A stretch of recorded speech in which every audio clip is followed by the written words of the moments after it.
अस्सलाम वालेकुम। हमारे चैनल बिया और माला पर खुश आमदीद। अगर आप हमारे इस चैनल पर पहली दफ़ा आए हैं या आपने अभी तक सब्सक्राइब नहीं किया तो बिया और माला को सब्सक्राइब करना ना भूलिए। सरमा की सुनसान अंधेरी शब के पिछले पहर घोड़े की टाप की गूंज दूर दूर तक सुनाई दे रही थी। उस तांगे में रखी लालटेन की मध्यम रोशनी इंतहाई पुरस्रार मालूम हो रही थी। कोचवान ने बड़ा सा ऊनी मफलर अपने कानों और आधे से ज़्यादा चेहरे के गिर्द लपेट रखा था।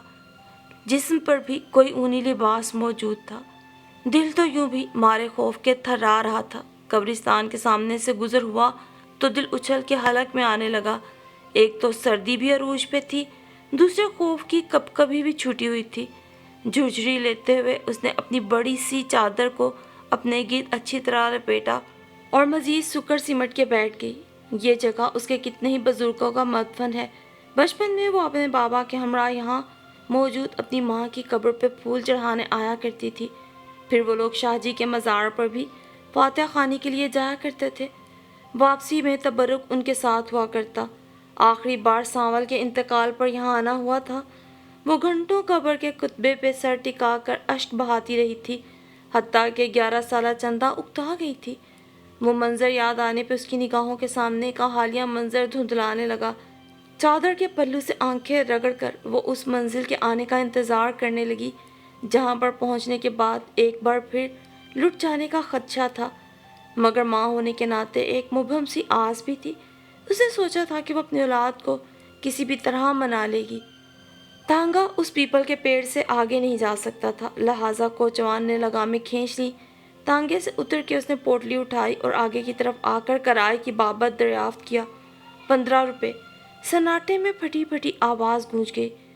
हाय रब्बा, ये तो बहुत है। स्टेशन भी बहुत दूर है। खुरदरी और भारी आवाज़ वाले कोचवान की आंखें बहुत सुर्ख सुर्ख थीं और अंधेरे में उससे खौफ महसूस हुआ। बहस करने की बजाय चुपचाप चादर के कोने में बंधे तुड़े मुड़े नोट निकाले और उसमें से 15 रुपये गिन के कोचवान के भारी भरकम और सर्दी की वजह से फटे हुए हाथों पर रखे। तांगा मोड़ काट के टिप टिप करता दौड़ता चला गया और वो अपनी राह ली। पीपल तले वो अपने आप को घर महफूज महसूस कर रही थी। लोगों से सुना था कि यहाँ भूत प्रीत का साया है। पहले वो दिन के उजाले में भी यहाँ से गुजरने से गुरेज करती थी। पिछली गली के कोने में एक कुआं था जिसको सूखे हुए अरसा दराज बीत चुका। रातों को ये जगह अमूमन सुनसान ही रहा करती थी। कुएं के अतराफ में 2 बड़े बड़े नीम के दरख्त थे जिसका साया हमा वक्त कुएं पे रहा करता और सर्दियों में दरख्तों के जर्द पत्तों का अंबार बिखरा पड़ा रहता। अक्सर रातों को यहाँ जवां दिल मोहब्बतों के पुजारी दुनिया वालों से आंख मचोली खेलने आया करते थे, जिनमें एक नाम खुद जन्नत का भी था। वो शादी से पहले बारहा सावल के हमरा यहाँ आया करती थी। ब्याह के बाद भी वो अपनी आशिकी के दौर की याद ताज़ा करने यहाँ आया करते थे और खूब हंसा करते थे। कभी कभी मलंगा किसी न किसी की चोरी पकड़ लिया करता। वो तो गांव भर में ढिंढोरची मशहूर था। खूब खबरें उड़ती, जाग हंसाई हुआ करती। लड़के लड़कियों पे पहरे लगा दिए जाते, फिर वो बिना जल की मछली की तरह तड़पा करते, हत्ता कि उनकी शादियां कहीं और कर दी जाती। जन्नत का इश्क कामयाब हुआ। सांवल की संगत में गुजरे दिन उसकी ज़िंदगी के यादगार तरीन दिन थे। वो यादें बहुत खूबसूरत थीं। फिलहाल तो इस कुएं के करीब कुत्ते भौंकते दिखाई दिए। वो जल्दी जल्दी कदम बढ़ा रही थी जिससे खुश्क पत्तों में सरसराहट पैदा हो रही थी और झींगरियों की आवाज़ रूह में सनसनी दौड़ा रही थी। ये भी डर था कि कुत्ते जाग गए तो अभी भौंकना शुरू कर देंगे, लेकिन लगता था वो भी चाचा खैरू की तरह अफ्यून खा कर बेसुध पड़े हैं। दाहिनी तरफ मोड़ काट के चंद कदम के फासले पर उस सराय का दाखिली दरवाज़ा था जिसे सांवल के इंतकाल से कब्ल वो दोनों मिलकर और बाद में वो अपने भाई मोहम्मद दीन के साथ संभाला करती थी। ये सराय वडेरों की मलकियत थी और वो इन्हें काम की तनख्वाह दिया करते थे। खदशा था खुदा जाने दीन मोहम्मद अब भी वहाँ मौजूद होगा कि नहीं। अगर हाँ तो फिर चंदा और मेहरा ज़रूर उसके पास रहते होंगे। वो सराय के क्वार्टर तक पहुँची तो उसने अपनी स्याह चादर की नकाब फिर से दुरुस्त की, कपड़ों की पोटली को बाईं बगल में दाबा और दाएं हाथ से लरसते हुए ऊपर की जानिब लटकती कुंडी खटखटाई। कई बार खटखटाने पर आवाज़ आई। कौन है? वो लाखों आवाज़ों में से अपने भाई की आवाज़ पहचान सकती थी। बरसों बाद दिल में ठंडक का एहसास जागा था। दिल चाहा दरवाज़ा खुले और दौड़कर अपने भाई से लिपट जाए और खूब आंसू बहाए, मगर वो ऐसा नहीं कर सकती थी। उसके हक में ज़्यादा बेहतर ये था कि दीन मोहम्मद को पता ही ना चले कि जन्नत यहाँ आई है। कौन है भाई? दरवाज़ा बजा के सो तो नहीं गए? लहजा झुंझलाया हुआ था। वो शायद दरवाजे के करीब आ चुका था। मुसाफिर हूँ, घुटी घुटी आवाज़ में उसने जवाब दिया। दीन मोहम्मद ने कवाड़ खोल दिए। बड़ी सी स्याह चादर में से झांकती हुई दो स्याह आंखों को वो नींद के खुमार की वजह से पहचान ना पाया। अलबत्ता रात गए। ऐसे मौसम में औरत ज़ात के वजूद ने उसके जिस्म में सनसनी दौड़ा दी। कहीं कोई भटकती हुई रूह तो नहीं? कौन? उसने जल्दी से उसके पैरों पर निगाह डाली। पिछल पैरी, उल्टे पाँव वाली ना हो। स्याह काली चप्पलों से झांकते गोरे गोरे पैर सीधे थे। उसके दिल में ढेरों इत्मीनान उतर आया। अंधेरे में राह भटक गई हूँ। सवेरा होते ही स्टेशन लौट जाऊंगी। रात भर सराय में रहने को जगह मिल सकती है जी? दानिस्ता आवाज़ धीमी रखते हुए उसने कदरे बदल कर बोलने की कोशिश की कि कहीं वो पहचान न ले। हाँ हाँ ज़रूर, आओ अंदर चलिए, उसने रास्ता देते हुए कहा। तो जन्नत ने कदम अंदर रखे। सहन में जो पहले नीम का दरख्त था वो अब काट दिया गया था। अलबत्ता कमरों की तरतीब और बनावट अब तक जूं की तूं थी। अब तक पक्की सुर्ख ईंटों पर पलस्तर नहीं कराया गया था। चारों तरफ खूब अंधेरा था। सराय में कोई और नहीं है क्या? बस तुम तन्हा हो? ओ नहीं बहन जी, घर वाली है मेरी, बच्चे हैं, भांजे भांजी के अलावा 2 मुसाफिर भी मौजूद हैं। उसके बहन जी कहने का मतलब सरासर ये था कि वो यहाँ अपने आप को महफूज तस्वुर कर ले। तुम ठहरो, मैं किसी जनानी को लेकर आता हूँ। वो सटर सटर चप्पलें चलाता सामने वाले कमरे में दाखिल हुआ, जिसमें अब तक वही लकड़ी का दरवाज़ा लगा हुआ था। यह कमरा पहले उसका हुआ करता था। वो कमरे के करीब आकर खड़ी हो गई। अंदर से हल्की सी आवाज़ बाहर आ रही थी। चंदा, ओ चंदा उठ, मुसाफिर आई है कोई। जन्नत का दिल धड़क उठा, मन की मुराद भर आई। इतनी रात गए, उसे अपने घर में चैन नहीं था। उगताई हुआ आवाज़ में जवाब आया। उठ मेरी धी रानी, वो बेचारी राह भटक गई है। अच्छा चलती हूँ। जन्नत बेचैनी से दरवाजे के करीब मुंतजिर खड़ी थी। जिसे देखने की चाह थी, जिससे मिलन की ख्वाहिश थी, जिसके लिए वो यहाँ खींची चली आई थी, वो चंद लम्हों बाद उसके नज़रों के सामने होगी। अब तो वो बड़ी हो चुकी होगी। जिस वक्त जन्नत यहाँ से गई थी वो महज 13 बरस की ही थी। 6 साल गुजर चुके थे। माँ को यूं अचानक सामने पाकर खुश तो बहुत होगी। वो मेहरान को भी उसके ज़रिए अपने कमरे में बुलवा लेगी और फिर आज के आज उनको लेकर यहाँ से रवाना हो जाएगी। दीन मोहम्मद बड़ा तेज़ है। अपनी घरवाली की बजाय मेरे मासूम बच्चों को जगा रहा है। न जाने कितने जुल्म करता होगा, या हो सकता है कि ना करता हो। खैर, मैं अपनी चंदा से पूछ लूँगी। ज़रा तवक्कुफ के बाद दरवाज़ा खुला और अंदर से लंबी चौड़ी सी बड़ी बड़ी आँखों, घुंघराले बालों वाली चंदन सी बनी लड़की बाहर आई। पहले उसने अपनी चुनरी दुरुस्त की, फिर अपनी लंबी घनी पलकों वाली आंखें रगड़ी। गोरी गोरी दूधिया रंगत की कलाइयों में पड़ी सुर्ख चूड़ियाँ छनक उठी। इतनी बड़ी हो गई है मेरी चंदा, और बहुत सुंदर भी है। दीन मोहम्मद ने इसकी शादी क्यों नहीं की? मुफ्त की खादमा जो मिल गई है, क्यों छोड़ने लगा? दीन मोहम्मद ने अपनी कमीज़ की जेब से चाबी निकालते हुए चंदा से कहा, ये ले ताला खोल और अदी को अंदर ले जा। यहाँ बड़ी ठंड है, ना जाने कितना लंबा सफ़र किया होगा बेचारी ने। भूख हो तो खाना खिलाना, अगर नहीं तो गर्म गर्म दूध ज़रूर पिलाना। वो जल्दी जल्दी हिदायत देता हो चला गया। शायद नींद आ रही थी। जन्नत बगौर चंदा को तकने लगी। बचपन में भी वो बहुत प्यारी हुआ करती थी, अब तो होश उड़ा देने वाला रूप निकाल लिया। कितनी सोहनी हो तुम, वो बेसाख्ता कह उठी। चंदा ने एक लम्हा उसे बेतासुर निगाहों से देखा, फिर पलट के आगे चलते हुए बोली, मैं कहाँ, मेरी सूरत कहो। शायद बोलते वक्त कोई तासुर उसके चेहरे पे आया हो। जन्नत देख नहीं पाए। उसकी नज़र तो बालों की लंबी सी नागिन जैसी चोटी पे थी, जिसमें उसने काले धागे का परांदा डाल रखा था। चंदा ने दरवाजे का ताला खोला। खड़ाक की आवाज़ के साथ दरवाजे के पट वाह हुए। अंदर आकर उसने पहले स्विच टटोल कर बल्ब जलाया। यानी कि 6 साल के अरसे में इतनी तरक्की तो हो चुकी थी कि बिजली की सहूलत हासिल हो गई, वरना वो तो समझती थी यहाँ लोग دیوں اور لالٹینوں میں روشنی تلاش کرتے ہوں گے۔ چاہے دنیا کتنی ہی آگے کیوں نہ بڑھ جائے، یہاں ہنوز لکڑیوں اور اپلوں کے چولہے سلگتے رہیں گے۔ مگر یہ اس کی خام خیالی تھی، یہاں کافی تبدیلی آ چکی تھی۔ صحن میں بھی نلکے کی جگہ نل نے لے لی تھی۔ پہلے تو پانی نکالنے کے لیے بڑی محنت کرنی پڑتی تھی۔ اکثر و بیشتر گھروں میں تو نلکے کا پانی بھی کھارا ہوا کرتا تھا، جس سے کپڑے تو ڈھنگ سے نہیں دھل سکتے تھے، پینا تو دور کی بات ٹھہری۔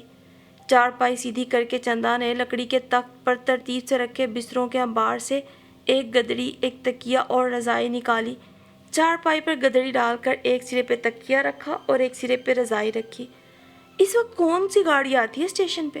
وہ اچانک مڑ کے پوچھنے لگی۔ گاڑی تو شام 4 بجے ہی آ گئی تھی۔ وہ دانستہ منہ اندھیرے ادھر آئی تھی۔ اب اسے کیا بتائے، یہ اس کی سمجھ میں نہ آیا۔ وہ تو اچھا ہی ہوا کہ اسی وقت خود ہی دین محمد کی بتائی ہوئی بات یاد آ گئی۔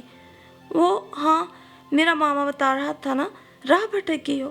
عورت ذات کو دیکھ بھال کے گھر سے باہر نکلنا چاہیے، یوں تن تنہا بن سایہ سائیں رات گئے سفر کرنا ٹھیک نہیں ہوتا۔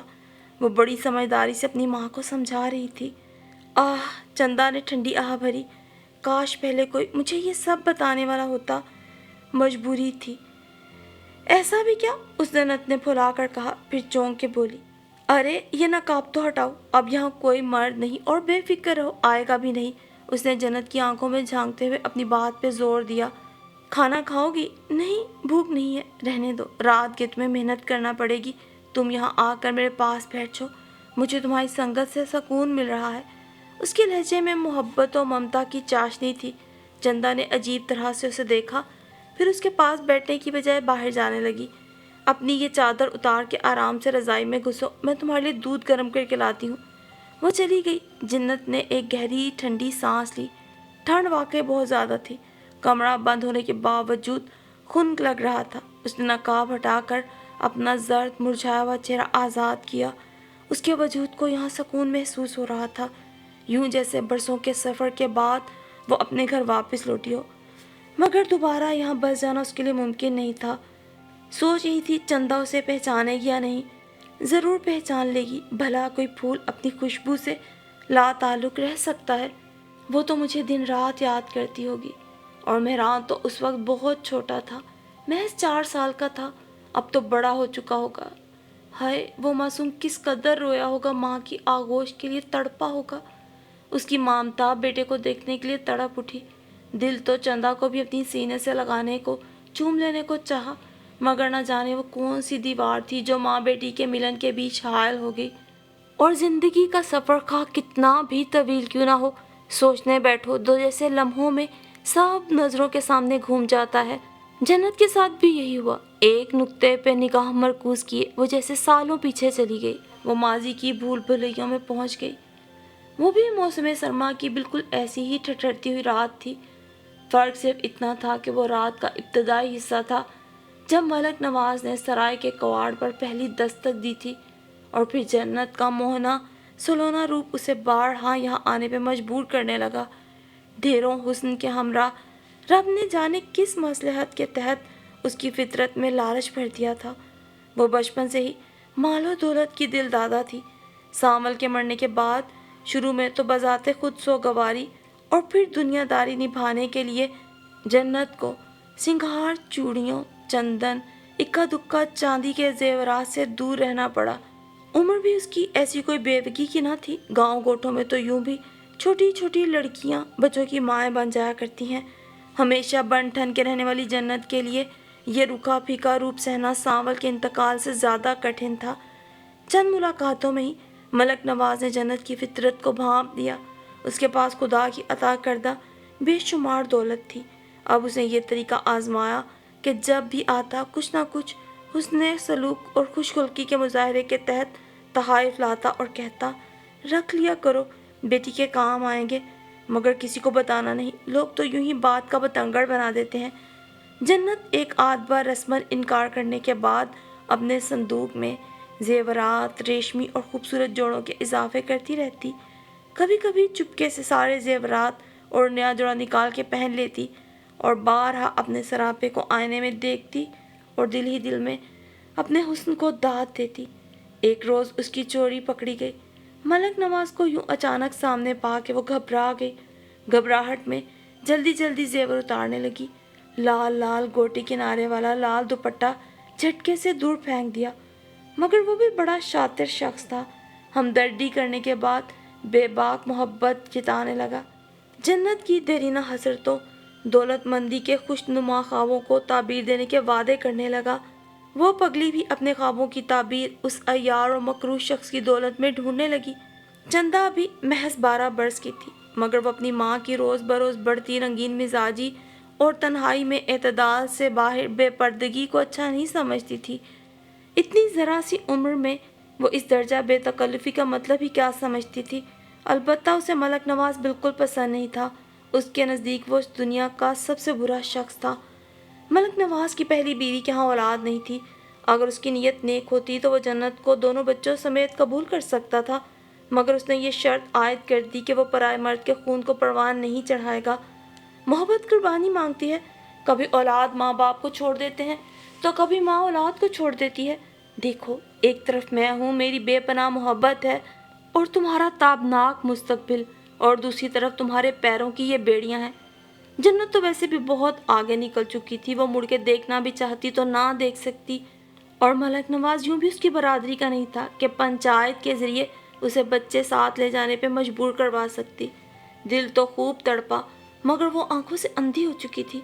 फिर कुछ ये भी ख्याल आया कि पहले शोहर की ये निशानियां उसके लिए ज़िंदगी भर ताना ही बन जाएंगी, और फिर ये मलक नवाज उससे ब्याह कर ही रहा है तो औलाद भी हो ही जाएगी। जख्म भर जाने में वक्त ज़रूर लगता है, मगर मरहम अच्छा हो तो निशान बाकी नहीं रहता। और मलक नवाज ने तो वादा किया था कि औलाद की खुशी नसीब होते ही पहली बांझ बीवी को तलाक दे देगा। फिर तो हर तरफ सुख ही सुख का राज होगा।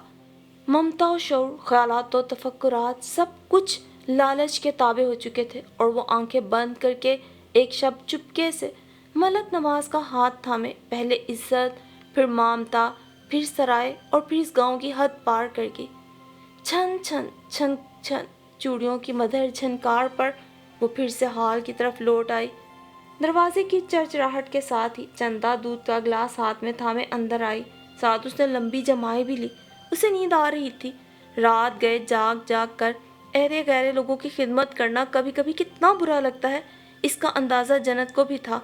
चंदा के माथे पे बल पड़े हुए थे। उसने नींद में डूबी आंखों से नकाब हटा लेने वाले चेहरे को देखा, जहाँ बेताबी और बेकरारी थी, आस थी, मोहब्बत थी। उसके माथे की सलवटें एक झटके से छूट गईं। जो आंखें पहले नीम खुली थी, मारे हैरत के उबल पड़ी। मलीह चेहरे पर शनासाई के रंग वाज़े लरसते दिखाई दे रहे थे। माँ, तू यहाँ? दूध का ग्लास हाथ से छूटकर ज़मीं बोस हो गया। कमरे के खामोश माहौल में तांबे के ग्लास का जल तरंग बज उठा। चंदा का एक हाथ बेसाख्ता सीने पर और दूसरा लबों पे चला आया। मेरी बच्ची। जन्नत चारपाई छोड़ के उसके करीब आई ताकि उसे गले लगाकर वो अपनी ममता की भड़कती प्यास को तस्कीन पहुंचा सके, मगर चंदा को ये मंजूर ना था। वो झटके से दूर हट गई। चंदा, ये मैं हूँ, तेरी माँ, मेरी जान। जानती हूँ, एक यही तो हर बार बात मेरे सामने चली आई कि तू मेरी माँ है। ज़माने ने इसके अलावा और कोई ताना दिया भी नहीं। उसकी स्याह आंखों में वहशत नाच रही थी। तू इधर तो आ, फिर तफसील से बात करते हैं। उसने चंदा का बाजू पकड़ के उसे ज़बरदस्ती अपने पास खींचा। इस कोशिश में चंदा की चूड़ियां चरर की आवाज़ से टूट गईं और दोनों के हाथ जख्मी हो गए, मगर इसकी परवाह किसे थी। अपनी माँ को माफ़ नहीं करेगी एक बेटी। कर्ब के एहसास में की पलकें नम कर दी। चंदा ने अपनी जख्मी कलाई देखी और माँ की हथेली पे जमे हुए नन्हे खून के कतरों को। फिर उसने झुककर ज़मीन से चूड़ी के टूटे हुए टुकड़े उठाए। जोड़ सकती है इन्हें? उसने अपनी हथेली उसके आगे की। जन्नत ने जख्मी नज़रों से चंद लम्हों तक उन टुकड़ों को देखा और 2 टुकड़े अपने हाथों में ले लिए। फिर जिन आंखों से बेटी को देखकर तड़पी, लम्हा भर को चंदा का दिल कमज़ोर पड़ने को था, मगर वो फौरन संभल गई। चूड़ी टूट जाए तो फिर जुड़ती नहीं है। टूटने के बाद कांच के ये टुकड़े जख्म तो दे सकते हैं, सिंगार नहीं। उसका लहजा बेदर्द बेरहम था। मैं तो तुझे और मेहरान को लेने आई थी। उसने चूड़ी के टुकड़े मुट्ठी में दबोच लिए। क्यों? क्या तेरा खस्म मर गया? उसकी जुबान उसके चेहरे के नकूश की तरह तीखी थी। میرے پاس آ، ذرا بیٹھ، میں تجھے جی بھر کے دیکھوں تو صحیح، پھر ساری رام کہانی کہہ سناؤں گی، تجھے سب بتاؤں گی کہ کیسے اس نے میرے ساتھ دغا کیا، کیسے اس نے اپنے خاندان والوں سے ملتے ہی آنکھیں پھیر لی۔ چندا اس کے پاس آنے کی بجائے وہیں کھڑی رہی جہاں وہ کھینچ کھانچ کر آئی تھی، یوں جیسے اس کی التجا کا کوئی اثر ہی نہ ہوا ہو۔ جنت نے تھکے تھکے انداز میں چارپائی پہ اپنا وزن ڈال کر سر ہاتھوں میں تھام دیا۔ مجھ عقل کی اندھی نے یہ بھی نہیں سوچا کہ اس کی پہلی بیوی کے ہم نوا اس کے پورے خاندان والے ہوں گے، جن کے آگے ملک نواز بہت دبتا تھا۔ جتنی دولت تھی وہ سب کی سب اس کی بیوی کی مرہون منت تھی۔ وہ تو تھی بھی اس کی ذات برادری والی، اور میرے پاس کیا تھا؟ گھر سے چھپ کر آنے کا داغ۔ اس نے تو مجھے وہاں لے جاتے ہی آنکھیں پھیرنی شروع کر دیں، جس کے لیے سب کچھ چھوڑا، حتیٰ کہ اولاد تک قربان کر دی۔ وہ وہی اپنا نہ رہا تو میں اسے اولاد نہ دے سکی، مگر اس کی پہلی بیوی پر خدا نے کرم کیا۔ شاید سوتن کے دکھ میں تڑپنا کام آ گیا۔ اس کے بیٹے کا باپ بننے کے بعد تو میری حیثیت 2 کوڑی کی بھی نہ رہی۔ 2 سال بعد میری سوتن کا دوسرا بیٹا ہو گیا، اور مجھے تو وہ عورت بچوں کے قریب پھٹکنے بھی نہ دیتی تھی کہ کہیں میری بد کرداری کی چھایا اس کے بیٹوں میں نہ پڑ جائے۔